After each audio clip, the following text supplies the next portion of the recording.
Hello aspirants, welcome to our channel GPSC through authentic. આજે આપણે ચર્ચા કરશું ચેપ્ટર નંબર 4, ભૂપૃષ્ઠના ખડકો, જમીન અને માટી, ભૌતિક ભૂગોળ, યુનિવર્સિટી ગ્રંથ નિર્માણ. હવે એની ડેફિનેશન શું છે ખડકોની? તો પૃથ્વીનો જે ક્રસ્ટ છે એ ઘન પદાર્થનો બનેલો છે, આપણે જાણીએ છીએ. અને નીચેનું જે સ્તર છે એ પ્લાસ્ટિક અવસ્થામાં છે. હવે જ્યારે આપણે બેઝિક આપણે સ્કૂલમાં પણ ભણી ગયેલા છે કે જે 29% ભાગ જમીન છે, 71% ભાગ જળ સ્વરૂપે છે. અને અંગ્રેજી શબ્દ લિથો એનો અર્થ થાય છે ખડક, અને આ જ કારણે સળમંડળને મૃદાવરણ ઉપરાંત ખડકાપ્રક પણ કહેવામાં આવે છે. આ સવાલ જીપીએસસીમાં પૂછાયેલો હતો કે લિથોનો અર્થ શું થાય છે. હવે પૃથ્વીનો પોપડો ઘણા બધા પદાર્થોનો બનેલો છે. એ બધા જ પદાર્થોને વ્યાપક રીતે ખડક તરીકે ઓળખવામાં આવે છે. આ ખડકોમાં ગ્રેનાઇટ, બેસાલ્ટ અને આરસ પહાડ જેવા એકદમ નક્કર પ્રકારના ખડકો હશે, જ્યારે ચૂનો છે, પછીથી માટી છે, તેવા કેટલાક પોચા અને નરમ ખડક પણ હોય છે. કેટલાક છિદ્રાળુ હોય છે, કેટલાક જોઈ શકાય અને અપારગમ્ય પણ હોય છે. આ બધા જ જે ખનિજો છે એ બધા સાથે ભેગા થાય અને ખડકની રચના કરે છે. એમાં કેટલા તત્વો આવેલા છે? એટલા અત્યાર સુધી કુલ 105 જેટલા મૂળ તત્વોની માહિતી ઉપલબ્ધ છે.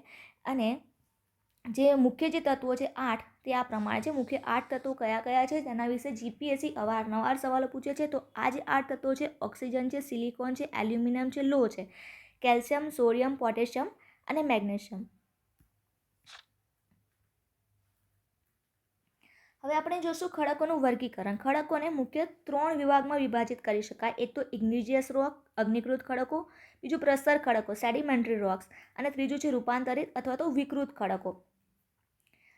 અગ્નિકૃત ખડકો વિશે વાત કરીએ તો એનો અર્થ અગ્નિથી બનેલા એમ થાય છે. જ્યારે જ્વાળામુખીમાં પ્રસ્ફોટન થાય ત્યારે અગ્નિકૃત ખડકોની રચના થાય છે. એટલે સૌપ્રથમ જે આ ખડકોની ઉત્પત્તિ થઈ હોય તેમ કહી શકાય.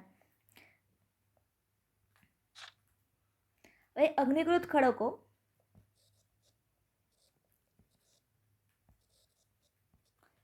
ઇગ્નિશિયસ રોક, સેડિમેન્ટરી રોક્સ અને મેટામોર્ફિક રોક, એ ત્રણેય એકબીજાની સાથે સંકળાયેલ છે. તેના વિશે આપણે આગળ ચર્ચા કરીશું. જે અગ્નિકૃત ખડકો છે તે સ્વાભાવિક છે કે અગ્નિમાંથી ઉત્પન્ન થયેલા છે, એક જ સમાન રીતે ઉત્પન્ન થયેલા છે, તો તેમાં કોઈ સ્તર એટલે કે કોઈ લેયર જોવા મળતા નથી. અને ક્યારેક શું કહેવાય, જ્વાળામુખીના વિસ્ફોટથી બને છે, થોડા સમય એક ડિસ્ટન્સ પછી વિસ્ફોટ થતો હોય તો ક્યારેક એ ખડકોમાં સાંધા કે જોર જોવા મળી શકે. તેમાં ફોસિલ્સ ક્યારેય જીવાશ્મ જોવા નથી મળતા, કારણ કે એટલી પ્રચંડ ગરમીમાં એ જીવાશ્મનું અસ્તિત્વ અટકી રહેવું મુશ્કેલ છે. હવે અગ્નિકૃત ખડકો જે છે તેને 2 વિભાગોમાં વહેંચી શકાય, અને એના પણ બીજા 2 પેટા વિભાગો છે. અગ્નિકૃત ખડકોમાં તો ઇન્ટ્રુસિવ આંતરિક જે હોય એ, અને બીજા છે બાહ્ય અગ્નિકૃત ખડકો. આ આંતરિકમાં કયા છે? જે જમીનની નીચે થાય તે, એકદમ પાતાળીય અને મધ્યસ્થ. અને જે બાહ્ય છે તે વિસ્ફોટ પ્રકારે અને શાંત પ્રકારે.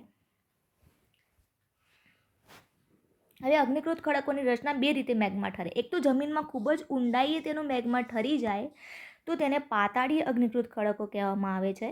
અને જ્યારે તે ઉપર આવવાનો હોય, પાતાળીય અગ્નિકૃત ખડકો અને આ જમીનની સપાટી છે તેની વચ્ચે ડાઇક અને સીલ છે, એની વચ્ચે જ્યારે તેનો મેગ્મા ઠરીને શાંત પડે તો તેને મધ્યસ્થ અગ્નિકૃત ખડકો કહેવામાં આવે છે.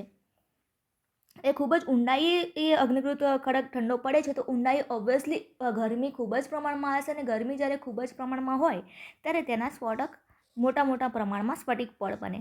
અને આ જે સ્ફટિક પડ વધારે મોટા હોવાથી જે મોટા સ્ફટિકો હોય તે મોટે ભાગે ગ્રેનાઇટનું ઉદાહરણ હોય, જ્યારે નાના સ્ફટિક હોય મોટે ભાગે બેઝાલ્ટો. તો જ્યારે આંતરિક અગ્નિકૃત ખડકો હશે તેમાં સ્ફટિક મોટા બનેલા હશે, અને એનું ઉદાહરણ છે ગ્રેનાઇટ. એક્ઝામ્પલ તરીકે એક્ઝામમાં પૂછાયેલું છે કે દક્ષિણ ભારતનો જે ઉચ્ચ પ્રદેશ છે, કેટલીક વાર કેવું થાય, સમય જતાં એ સપાટીનું ઘસારણ થાય, તો જે આંતરિક જે હોય અગ્નિકૃત ખડકો તે ઉપસેલા આપણને જોવા મળી શકે. તેના ઉદાહરણ છે દક્ષિણ ભારતનો ઉચ્ચ પ્રદેશ, રાજસ્થાન, મધ્યપ્રદેશ વગેરેમાં પાસાદાર ગ્રેનાઇટ ખડકો મોટા પ્રમાણમાં મળી આવે છે. ડાયોરાઇટ, ગેબ્રો અને પેરોડાઇટ પાતાળીય અગ્નિકૃત ખડકો છે. આ ફેક્ટ છે, આ યાદ રાખજો. આગળ આપણે વાત કરી તેમ કે મધ્યસ્થ અગ્નિકૃત ખડકો જેમ કે સીલ, ડાઇક અને જ્વાળામુખીની નળી વગેરેમાં જ્યારે મેગ્મા ઠરી જાય તો ત્યાં જ એ ખડકોની રચના થાય છે, જેને મધ્યસ્થ અગ્નિકૃત ખડકો કહે છે. ક્યારેક ક્યારેક ઘસારણની ક્રિયા દ્વારા તેના આવા ખડકો બહાર નીકળતા જોવા મળી શકે છે. બાહ્ય અગ્નિકૃત ખડકો જ્વાળામુખી પ્રક્રિયા દરમિયાન જ્યારે પ્રવાહી લવા ભૂસપાટી પર પ્રથાઈને ઝડપથી ઠરી જાય છે ત્યારે બાહ્ય અગ્નિકૃત ખડકો રચાય છે. એને લાવાઈ ખડકો પણ કહેવામાં આવે છે.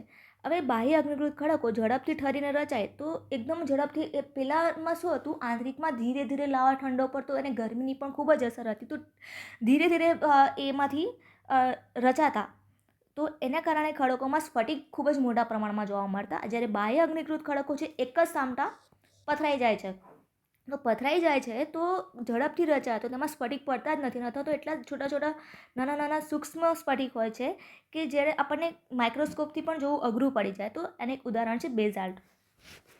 એના એક્ઝામ્પલ યાદ રાખજો, પૂછાશે કે બાહ્ય અગ્નિકૃત ખડકોના ઉદાહરણ કયા છે અને આંતરિક અગ્નિકૃત ખડકોના ઉદાહરણ કયા છે. તો દક્ષિણ ભારતના ઉચ્ચ પ્રદેશનો એટલે કે મુંબઈનો જે આસપાસનો વિસ્તાર છે ત્યાં આ પ્રકારના ખડકો જોવા મળી શકે. હવે બાહ્ય અગ્નિકૃત ખડકો ના પણ આ બે વિભાગ પડી શકે છે. જેમ આંતરિક અગ્નિકૃત ખડકો વિશે આપણે વાત કરી કે મધ્યસ્થ અને પાતાળીય. બાહ્ય અગ્નિકૃત ખડકો વિસ્ફોટ અને શાંત પ્રકારના. તો જે વિસ્ફોટ એટલે કે જ્વાળામુખીની જે થાય તેમાં એકદમ વિસ્ફોટથી જ્યારે બહાર નીકળે એના તત્વો, ખનિજ તત્વો, તો ખૂબ જ ઊંડે અને એના જે સ્ફટિક છે ખૂબ જ ઊંચે સુધી ફેલાય. તો જે મોટા મોટા જે ટુકડાઓ છે તેને બોમ્બ કહેવામાં આવે છે, અને જે નાના નાના જે ટુકડા છે તેને લાપીલી કહેવામાં આવે છે. અને ખૂબ જ નાના નાના જે ધૂળ અને રાખ જેવા પદાર્થને આપણે ટફ કહીએ છીએ. અને જે નાના મોટા જ્વાળામુખી પદાર્થ એકત્રિત થઈને જે મિશ્ર ખડક બને તેને બ્રેશિયા અથવા તો એગ્લોમરેટ કહેવામાં આવે છે. આ ફેક્ટ માટે યાદ રાખજો. હવે શાંત પ્રકારના જ્વાળામુખીની ફાટ પૃષ્ઠ પરની પ્રક્રિયા વખતે જ્યારે શાંતિથી ધીરે ધીરે ધીરે ધીરે લાવા ફેલાય છે ત્યારે થોડા થોડા અંતરે પ્રવાહ શાંતિથી પથરાતો રહે છે, જેને શાંત પ્રકારના લાવાઈ ખડકો કહે છે. પશ્ચિમી યુએસ અને દક્ષિણ ભારતના પશ્ચિમ ભાગમાં આ પ્રકારના ખડકો જોવા મળે છે. હવે આપણે બીજા પ્રકારના ખડકો જોશું, પ્રસ્તર ખડકો. ઇગ્નિશિયસ રોક્સ હતા, તેમાં વિવિધ પ્રકારનું હવા દ્વારા ઘસારણ થશે, પાણી દ્વારા ઘસારણ થશે, હિમનદી દ્વારા ઘસારણ થશે. તો આ જે ઘસારણ થયું એની કારણે આ જે ખડકો છે એ તૂટી જશે અને એ નિક્ષેપિત થશે પાણીમાં, નદીમાં. હવે આ જ્યાં નદીમાં નિક્ષેપ થશે ત્યાં ધીરે ધીરે લેયર્સ બનતા જશે આ બધા ખડકોના. જ્યાં લેયર્સવાળા જે ખડક બન્યા તેને પ્રસ્તર ખડકો એટલે કે સેડિમેન્ટરી રોક્સ કહેવાય છે. એક સ્પષ્ટતા આમાં એ યાદ રાખજો કે બધા જ જે પ્રસ્તર ખડકો છે જળમાં રચાતા નથી, પરંતુ દરેકમાં સ્તર જોવા મળે છે, એટલે કે આવા લેયર્સ જોવા મળે છે. અને આ પદાર્થનો નિક્ષેપ હતો તો સંચય, એટલે આમાંથી બધા પદાર્થોનો નિક્ષેપ થયો અને આમાં સંચય થયો, એટલે એથી નીકળ્યા અને આમાં ઠલવાયા. અને કેટલાક પદાર્થો જે મોટા ભાગના છે એ જલ્દી ઠરી જશે અને નાના નાના પદાર્થો ધીરે ધીરે ઠરશે. હવે સેડિમેન્ટરી રોક્સ ઇગ્નિશિયસ રોકથી અલગ છે, કારણ કે ઇગ્નિશિયસ રોક્સમાં આપણે જોયું હતું કે જીવાશ્મો જોવા મળે છે, જીવાશ્મો જોવા મળતા નથી, જ્યારે સેડિમેન્ટરી રોક્સમાં જીવાશ્મો જોવા મળે છે, કારણ કે તેમાં પ્રસ્તર છે અને પ્રસ્તર જ્યાં હોય ત્યાં જીવાશ્મને પૂરતું વાતાવરણ મળી રહે છે, તેથી ત્યાં જીવાશ્મ જોવા મળે છે. ઇગ્નિશિયસ રોક્સમાં સ્ફટિકો જોવા મળતા હતા, જ્યારે સેડિમેન્ટરી રોક્સમાં સ્ફટિકો જોવા મળતા નથી.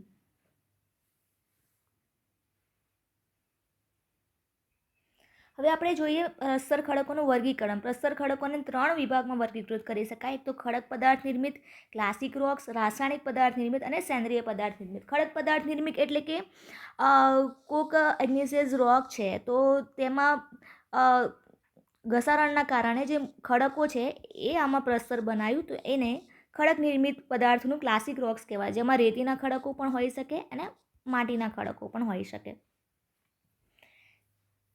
જ્યારે એની અંદર પાણીના અવશેષો એડ થાય છે અને ચૂનાનું પાણી અથવા તો કેલ્શિયમ એડ થાય છે ત્યારે તેને રાસાયણિક પદાર્થ કહેવામાં આવે છે. ઘણા સમય સુધી હવે પાણી પણ એમાં આવી ગયું, તો પાણી આવવાનું તો વનસ્પતિ, પાણીજન્ય જે વનસ્પતિ હોય એ હોવાની, અને આ જ ખડકોમાં પાણીજન્ય વનસ્પતિ છે એ કોહવાઈ જાય અને એ કોહવાથી જે સેન્દ્રિય પદાર્થ નિર્મિત થાય તેને કાર્બનયુક્ત ખડકો કહેવામાં આવે છે.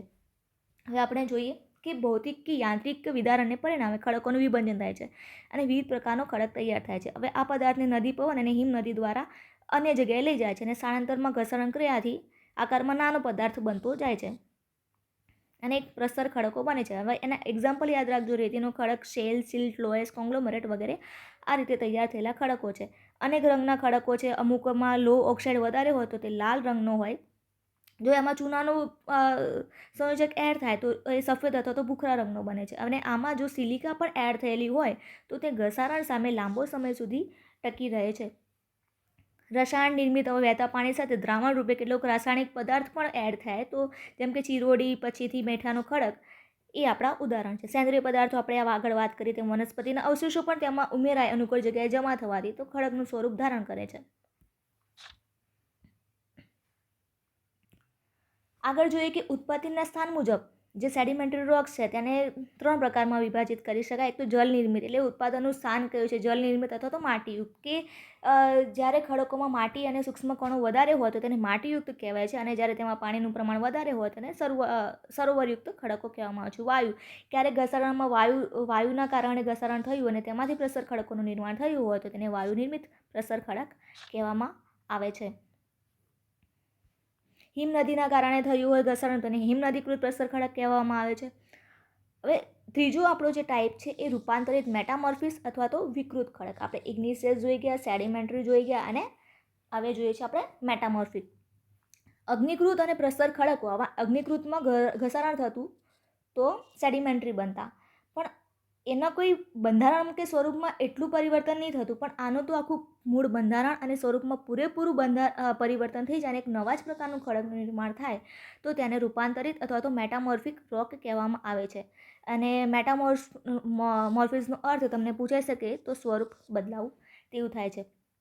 2 રીતે તેનું સ્વરૂપ બદલાય છે, ભૌતિક રૂપાંતર અને રાસાયણિક રૂપાંતર. આ જે ખડકો હતા એમાં સ્ફટિકો હતા નહીં. આ ખડકો સ્ફટિકમય બનશે જ્યારે સેડિમેન્ટરીનું મેટામોર્ફિસમાં રૂપાંતર થશે ત્યારે. રૂપાંતરિત ખડકની સૌથી મોટી લાક્ષણિકતા એ છે કે આમાં ખડકોનું ડિકમ્પોઝિશન નથી થતું કે ડિસઇન્ટિગ્રેશન નથી થતું, અને એના વગર જ એનું રૂપાંતરણ થાય છે.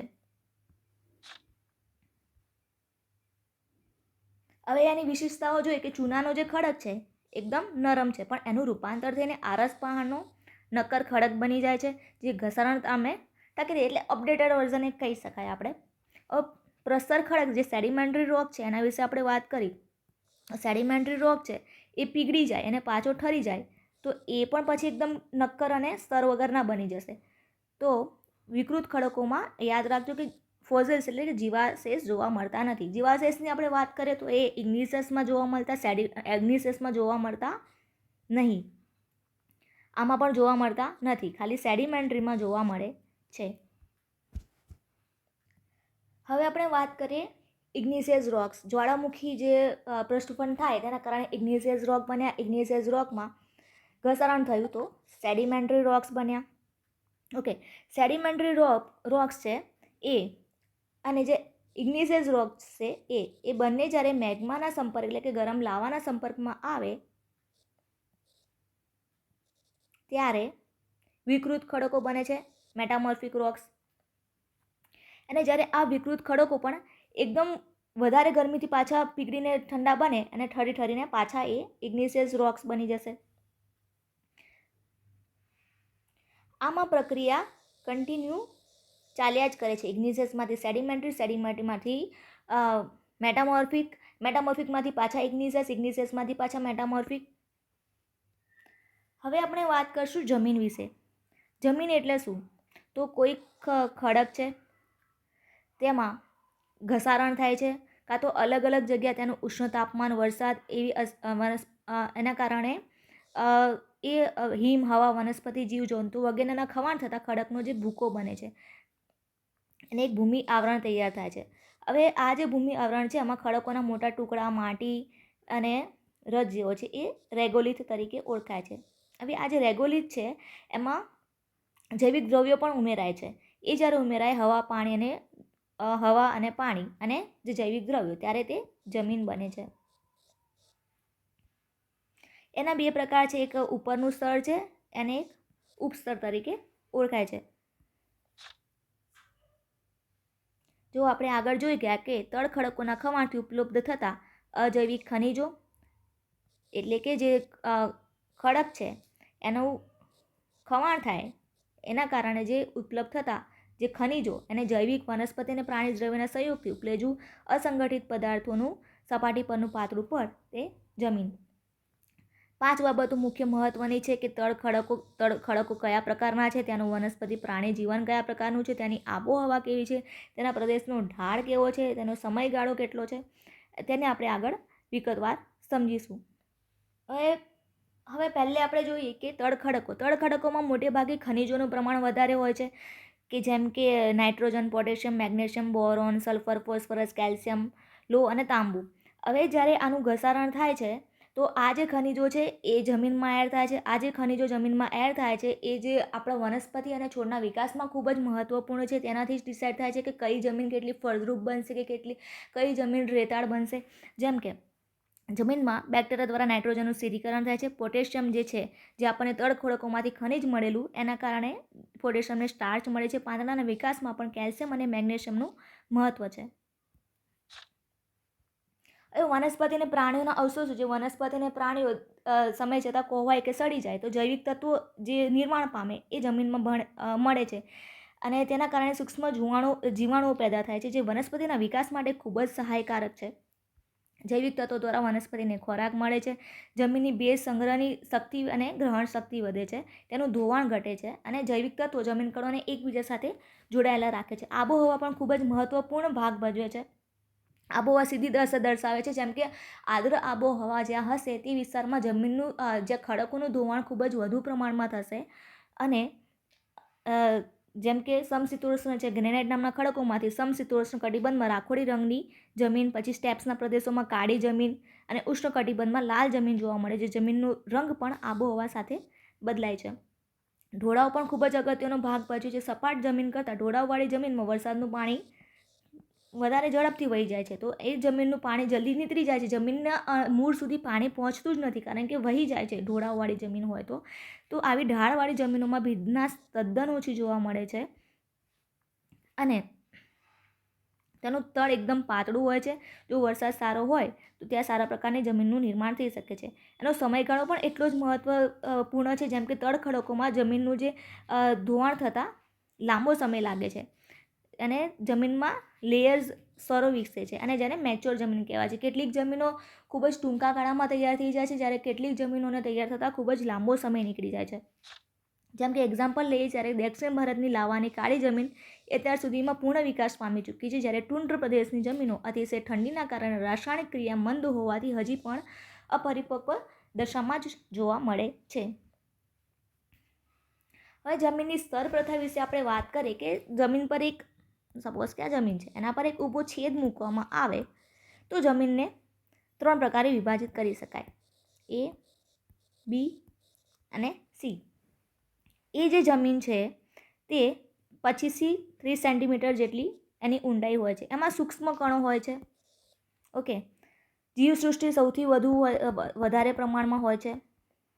ફળદ્રુપતા તેની વધારે હોય છે, તેથી આને ખેડવા યોગ્ય જમીન કહેવાય છે. એની નીચે બીજ સ્તર આવેલું હોય છે.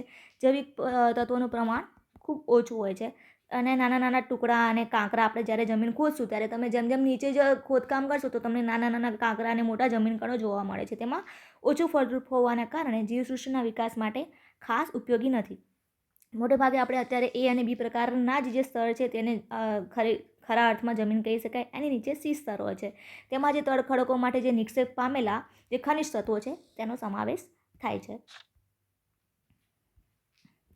હવે કેટલીક આપણે જમીનની માટીનો રંગ તેની ક્યાંથી ઉદ્ભવી છે તે અને તેનામાં કયા કયા ખનિજ તત્વો આવેલા છે તેના પર આધાર રાખે છે. જેમ કે કાળા રંગની જે માટી હોય છે તેમાં જૈવિક દ્રવ્યો વધુ હોય છે અને તે સૌથી વધારે ફળદ્રુપ હોય છે. જ્યારે રાતા, પીળા અને બદામી રંગની માટીમાં લોહ તત્વોનું પ્રમાણ વધુ હોય છે. જ્યારે રાખોડી રંગની માટીમાં લોહ, ઓક્સિજન અને જૈવિક દ્રવ્યનું પ્રમાણ ઓછું હોય છે અને ઓછી ફળદ્રુપ હોય છે. આ ફેક્ટ યાદ રાખજો, જીપીએસસીની એક્ઝામમાં પૂછાય જ છે મોટે ભાગે. હવે આપણે આગળ જોશું જમીનોના પ્રકાર. જમીન નિર્માણની પ્રક્રિયાના અનુસાર તેના બે વિભાગ પડી શકે: અવશિષ્ટ જમીનો અને સ્થાનાંતરિત જમીનો. અવશિષ્ટ જમીનો એટલે કે મૂળ જે ખડક છે એનું ધોવાણ થઈ ગયું અને પછી જે જમીન બની એ સ્થાન પર ટકી રહ્યું, તો તેને અવશિષ્ટ જમીન કહેવાય, જેમ કે વન પ્રદેશ હોય કે જળાશયો હોય.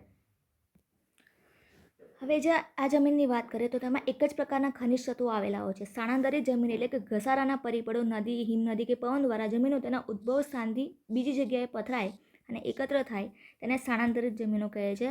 જેમ કે હિમાલય જે છે એના ખડકમાંથી જે એના ખડકો તૂટીને એનું વિસ્તરણ થઈને જે જમીનો, જેમ કે ઉત્તર પ્રદેશના જે મેદાનો છે તે ગંગાનું મેદાન જે આપણે કહી શકાય, નિક્ષેપણ દ્વારા, પાકિસ્તાનમાં સિંધુ ગંગાના મેદાનો, અમેરિકામાં મિસિસિપી મસૂરીના મેદાનો, ઓસ્ટ્રેલિયામાં મરે ડાર્લિંગનું મેદાન, આફ્રિકામાં નાઇલનું મેદાન, ચીનમાં હોવાંગ હો, યાંગસે અને સિકિયાંગના મેદાનો, ઇરાકમાં યુક્રેટિસ અને ટેગ્રીસના મેદાનો. સામાન્ય રીતે આ જે કાંપની જમીનો છે તેમાં મોટે ભાગે, કારણ કે જુદા જુદા વિસ્તારોમાંથી નદીઓ દ્વારા કાંપ લાવવામાં આવ્યો હશે, તો જૈવિક દ્રવ્યો, ખનિજ દ્રવ્યો અને માટી કણોનું પ્રમાણ પણ વધુ છે અને ખૂબ જ ફળદ્રુપ છે. તેથી ખેતી માટે આવી જમીનો ખૂબ જ ઉપયોગી છે અને તેના કારણે દુનિયાની ગીચ વસ્તીના વિસ્તારો પણ આ કાંપના મેદાનોમાં જ વસી છે. હવે આબોહવા પ્રમાણે જમીનના પ્રકાર. આબોહવા પ્રમાણે બે પ્રકાર પડે છે: પેડાલ્ફર અને પેડોલ્કર. પેડાલ્ફર જમીનોમાં એલ્યુમિનિયમ અને લોહ તત્વો વધુ પ્રમાણમાં આવેલા હોય છે, જેમ કે લેટેરાઇટ જમીન, પોડલોસ જમીન, ટ્રૂન જમીન વગેરે વધુ ભેજવાળી પ્રદેશોની જમીનો છે જે પેડાલ્ફર કહેવામાં આવે છે. પરંતુ જ્યારે સૂકા અને અર્ધસૂકા વિસ્તારની જમીનો હોય જેમાં ચૂનાના દ્રવ્યોનું પ્રમાણ વધારે હોય તેવી જમીનોને પેડોકલ જમીનો તરીકે ઓળખવામાં આવે છે. આ ફેક્ટ તરીકે યાદ રાખજો, આગળ પૂછાઈ શકે. હવે આગળ આપણે ઘસારણ વિશે વાત કરીએ તો ઢોળાવવાળા જે પ્રદેશોમાં હોય તો વરસાદના કારણે ખૂબ જ પ્રમાણમાં જમીનનું ધોવાણ થતું હોય, તેને અટકાવવા માટે આપણે શું કરી શકીએ? તો જમીન ધોવાણને અટકાવવા માટે પાડી કે બાંધવા હિતાવહ છે. જમીન પર ઘાસ ઉગાડી શકાય. જમીનનો ક્ષય અટકાવવા માટે કુદરતી જંગલોની જાળવણી કરવી જોઈએ અને ખેતરની આસપાસ વાડ બાંધવી જોઈએ. પહાડોની ઢળાવવાળી જમીનમાં અગાસી જેવા ખેતરો બનાવી અથવા તો આડા ચાસવાળી ખેતી કરવાથી પણ પાણીનો વેગ ઘટે છે. ખાલી આ ફેક્ટ યાદ રાખજો. અહીંયા આપણું ચેપ્ટર સમાપ્ત થાય છે. Thank you so much.